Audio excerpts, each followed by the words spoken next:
नमस्कार दोस्तों, आपका स्वागत है हमारे चैनल फ्लो इन भक्ति में। चलिए जानते हैं रामनवमी के बारे में। शास्त्रों में चैत्र नवरात्रि का विशेष महत्व है।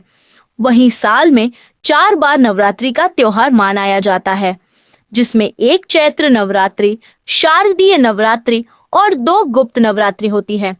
वहीं यहाँ हम बात करने जा रहे हैं चैत्र नवरात्रि के बारे में, जिसकी शुरुआत 30 मार्च से हो गई है और नवरात्रि 6 अप्रैल को समाप्त हो रही है। वहीं आपको बता दें कि इस बार एक तिथि का क्षय हो रहा है, जिससे षष्ठमी और नवमी तिथि को लेकर संशय बना हुआ।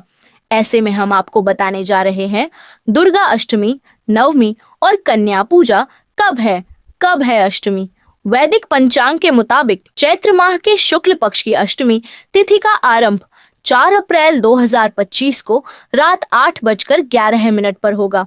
साथ ही इस तिथि का अंत 5 अप्रैल 2025 को रात 7:25 पर होगा। ऐसे में उदया तिथि के अनुसार अष्टमी 5 अप्रैल 2025 को शनिवार के दिन मनाई जाएगी। ऐसे में अष्टमी तिथि पर कन्या पूजन करने वाले लोग इस दिन कन्याओं को भोजन करा सकते हैं। अष्टमी के दिन कन्या पूजन का शुभ मुहूर्त है ब्रह्म मुहूर्त, सुबह 4:35 से 5:22 तक है।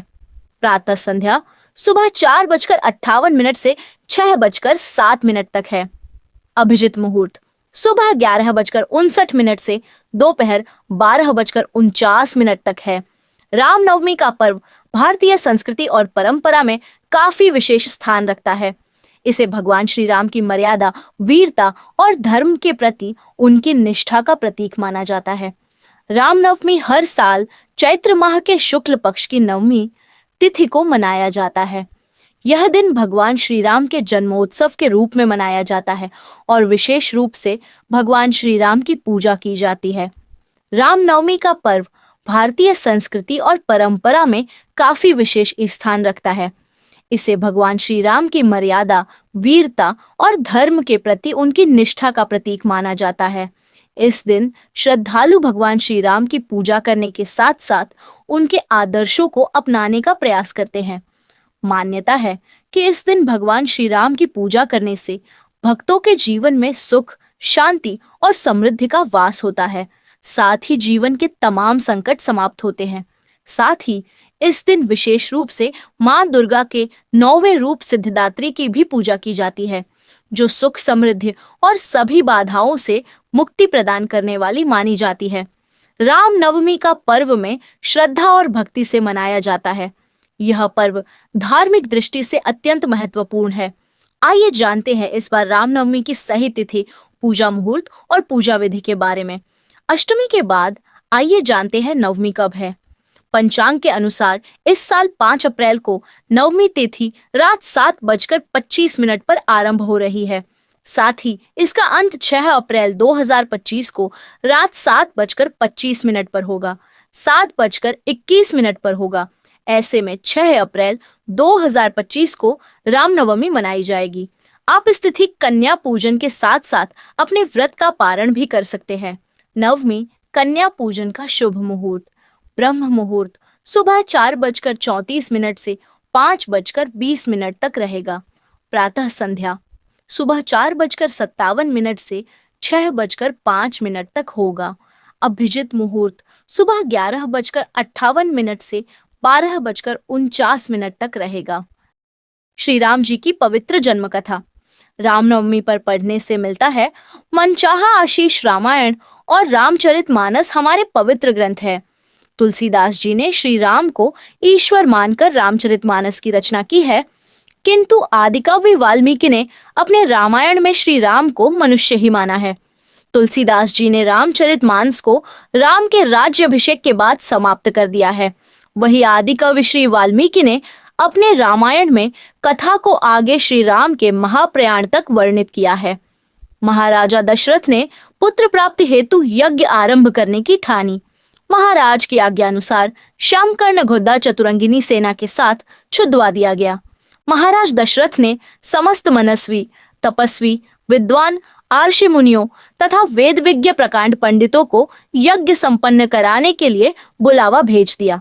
निश्चित समय आने पर समस्त अभ्यागतों के साथ महाराज दशरथ अपने गुरु वशिष्ठ जी तथा अपने परम मित्र अंग देश के अधिपति लोभपाद के जामाता रंगराशि को लेकर यज्ञ मंडप में पधारे। इस प्रकार महान यज्ञ का विधिवत शुभारंभ किया गया। संपूर्ण वातावरण वेदों की अर्चाओं के उच्च स्वर में पाठ से गूंजने तथा समिधा की सुगंध से महकने लगा। समस्त पंडितों, ब्राह्मणों, ऋषियों आदि को यथोचित धन धान्य, गौ आदि भेंट कर के सादर विदा करने के साथ यज्ञ की समाप्ति हुई। राजा दशरथ ने यज्ञ के प्रसाद चरा खीर को अपने महल में ले जाकर अपनी तीनों रानियों में वितरित कर दिया। प्रसाद ग्रहण करने के परिणाम स्वरूप तीनों रानियों ने गर्भ धारण किया।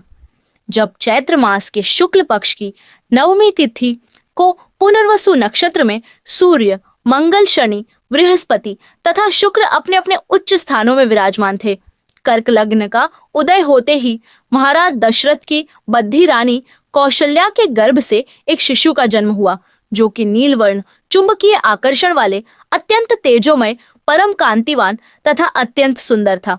उस शिशु को देखने वाले देखते रह जाते थे।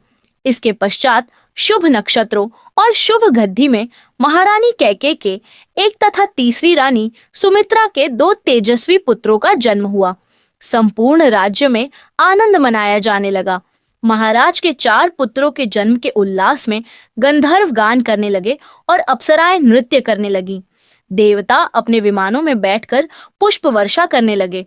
महाराज ने उन्मुक्त हस्त से राजद्वार पर आए भाट, चारण तथा आशीर्वाद देने वाले ब्राह्मणों और याचकों को दान दक्षिणा दी। पुरस्कार में प्रजाजनों को धन धान्य तथा दरबारियों को रत्न आभूषण प्रदान किए गए। 4 पुत्रों का नामकरण संस्कार महर्षि वशिष्ठ के द्वारा किया गया तथा उनके नाम रामचंद्र, भरत, लक्ष्मण और शत्रुघ्न रखे गए। आयु बढ़ने के साथ ही साथ रामचंद्र गुणों में भी अपने भाइयों से आगे बढ़ने तथा प्रजा में अत्यंत लोकप्रिय होने लगे। उनमें अत्यंत विलक्षण प्रतिभा थी, जिसके परिणाम स्वरूप अल्पकाल में ही वे समस्त विषयों में पारंगत हो गए। उन्हें सभी प्रकार के अस्त्र शस्त्रों को चलाने तथा हाथी, घोड़े एवं सभी प्रकार के वाहनों की सवारी में उन्हें असाधारण निपुणता प्राप्त हो गई। वे निरंतर माता पिता और गुरुजनों की सेवा में लगे रहते थे। उनका अनुसरण शेष 3 भाई भी करते थे। गुरुजनों के प्रति जितनी श्रद्धा भक्ति इन 4 भाइयों में थी, उतना ही उनमें परस्पर प्रेम और सौहार्द भी था।